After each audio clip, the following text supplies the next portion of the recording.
कटिहार लोकसभा क्षेत्र में इस बार बीजेपी, जेडीयू और कांग्रेस आरजेडी एनसीपी के संभावित गठबंधन के बीच मुकाबले की बात कही जा रही है। हालांकि त्रिकोणीय मुकाबला होने की वजह से आम आदमी पार्टी भी यहां मुकाबले को दिलचस्प बना सकती है। बीजेपी के निखिल चौधरी यहां के सांसद हैं, लेकिन फिलहाल बीजेपी सहित किसी पार्टी ने अपने उम्मीदवार का ऐलान नहीं किया है।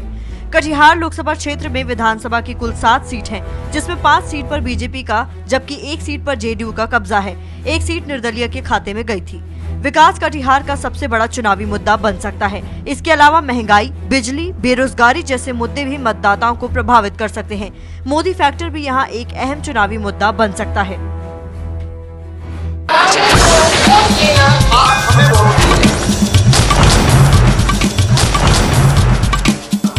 नमस्कार, मैं हूं प्रकाश कुमार। कौन बनेगा प्रधानमंत्री के नुक्कड़ बहस का कारवां पहुंच गया है बिहार के कटिहार लोकसभा क्षेत्र में।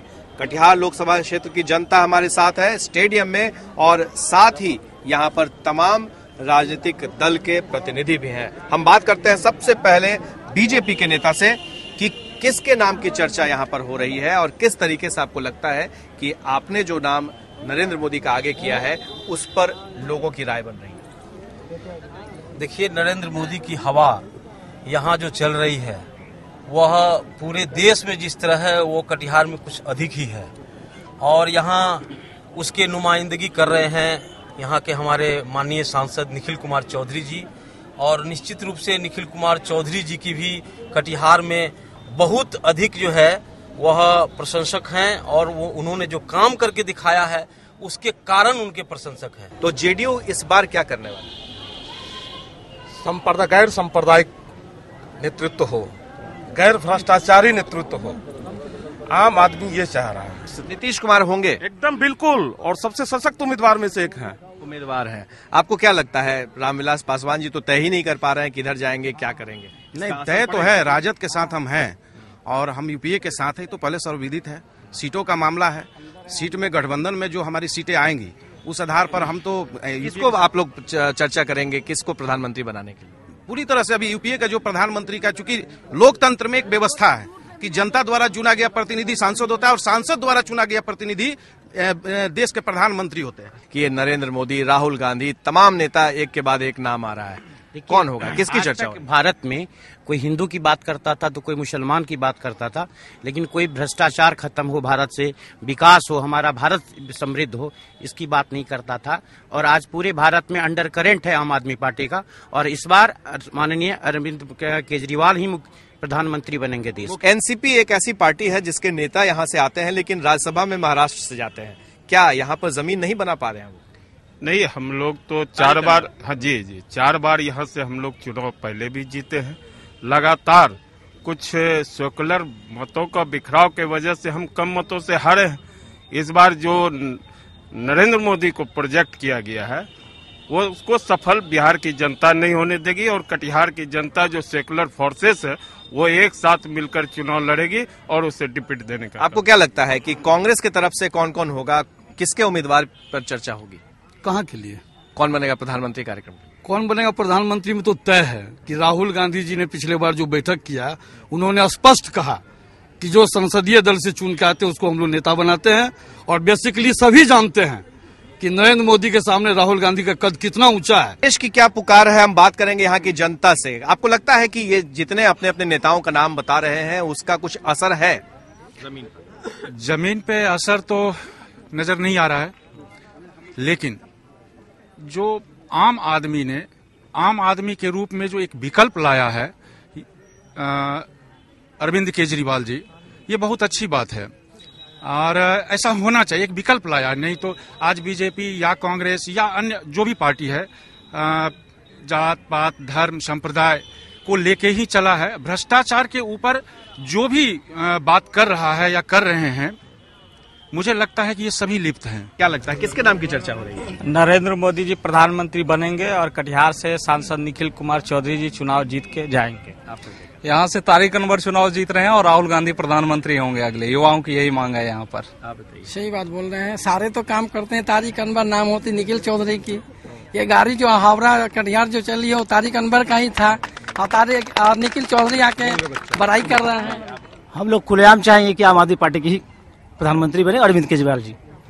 आप बताइए। सर राहुल गांधी।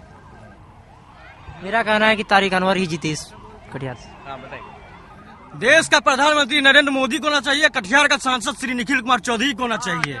निखिल कुमार चौधरी ने क्या क्या किया है यहाँ पर, ये इनके बारे में बताएं। जब ये कहा है पिछले 15 साल से क्या किए हैं वो थोड़ा बताएं। वो क्या किए हैं उस समय मतलब, लेकिन वो लोग नहीं, आपको ये बताना होगा ना। जब आप कह रहे हैं कि प्रधानमंत्री नरेंद्र मोदी बनना, जब प्रधानमंत्री नरेंद्र मोदी बनेंगे तो वो बताएं कि नरेंद्र मोदी ने क्या किया है, सॉरी यहाँ पर निखिल चौधरी ने क्या किया कटिहार में। चलिए, आम जनता में भी बहस है कि किसने क्या किया है। यहाँ पर तमाम जनता और राजनीति के लोग खड़े हैं।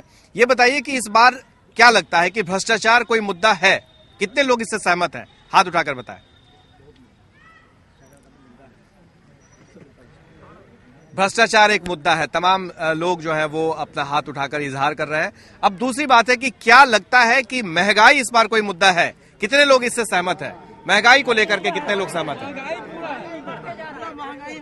महंगाई के नाम पर तमाम लोगों ने हाथ उठाया, सिर्फ नेताओं ने नहीं हाथ उठाया। मुझे लगता है कि नेता शायद इसमें घिर जाएं और यही वजह है कि इस दोनों मुद्दे पर एक साथ बोलने पर हिचकिचाते हैं, क्योंकि एक दूसरे के ऊपर आरोप करके अपना पिंड छुड़ा लेते हैं। देखिए, इस देश में कांग्रेस, राजद, लोजपा जितने भी पार्टियां हैं उनके विषय में भ्रष्टाचार का बात करना बेवकूफ़ी होगा, लेकिन खास करके आजकल बीजेपी एक मुद्दा उठा रहा है भ्रष्टाचार का। मैं इसके ऊपर कहना चाहता हूं कि जितना भी बीजेपी का एमएलए और एमपी है, मैं ये प्रूफ के साथ कह सकता हूं कि उनका जो सांसद निधि, विधायक निधि का फंड होता है 5 से लेके 25% तक में वो अपनी योजना को बेचते हैं। क्या ये सच है? जनता मानती है कि यहाँ पर कमीशन खोरी है? कमीशन खोरी है? एक साथ बोलिए। कमीशन खोरी है। आम आदमी पार्टी के नेता इसको उठा रहे हैं। क्या आपके भी नेता राज्यसभा में है? ये सारे लोग सवाल उठा रहे हैं, क्या उसमें भी आपके नेता भी आते हैं? हमारे नेता के तो अभी 15 साल से कटिहार में सांसद है नहीं, इसलिए उनका तो राज्यसभा में तो है जी, है तो वो अपना पैसा खर्च वो महाराष्ट्र में कर सकते हैं, वो नियम के अनुरूप। आपको लगता है कि बिहार में जो सवाल उठ रहे हैं कौन बनेगा प्रधानमंत्री का चर्चा दरअसल किन पार्टियों के बीच में है? देखिए, ये पार्टियां तो बहुत सारी है, बीजेपी है, कांग्रेस है, लोजपा है, आरजेडी है, सभी पार्टियां हैं। पर इन पार्टियों को इस साल इस चुनाव में कुछ भी मिलने वाला, हासिल होने वाला नहीं है, क्योंकि जनता बहुत ही त्रस्त हो चुकी है, जनता भ्रष्टाचार से ऊब चुकी है। तो इस चुनाव का प्रमुख मुद्दा भ्रष्टाचार है, उसके बाद बेरोजगार, महंगाई, ये 3 ही प्रमुख मुद्दे हैं और इन तीनों मुद्दों से निजात दिलाएगी हमें। चलिए, आप कुछ बोलना चाह रहे हैं? हाँ सर, हम लोग का बिहार में मेट्रो कब बनेगा, 4 लाइन रोड कब बनेगा, एयरपोर्ट कब बनेगा सर? खाली यही सब करते रहेंगे, भ्रष्टाचार, महंगाई, भ्रष्टाचार। हम लोग का विकास कब होगा? हम लोग जहाँ है वही तो है ही। हम लोग का अभी तक इलेक्ट्रिक वाला ट्रेन नहीं चलता है, वही डीजल से चलता है, 2 ट्रेन चलता है। ये युवा वर्ग है जो पहली बार वोट करने वाला है। जनता की मांगे अलग अलग हो सकती हैं, मुद्दे अलग अलग हो सकते हैं, लेकिन इनका एक सपना है और वो है विकास का। चाहे कोई पार्टी आए, प्रधानमंत्री कोई बने, लेकिन इनका नजरिया साफ है कि वो देश को तरक्की के रास्ते पर ले जाए। कटिहार से कौन बनेगा प्रधानमंत्री के नुक्कड़ बहस में आज बस इतना ही। हमारे सहयोगी पंकज झा एक और नुक्कड़ बहस के साथ हाजिर होंगे।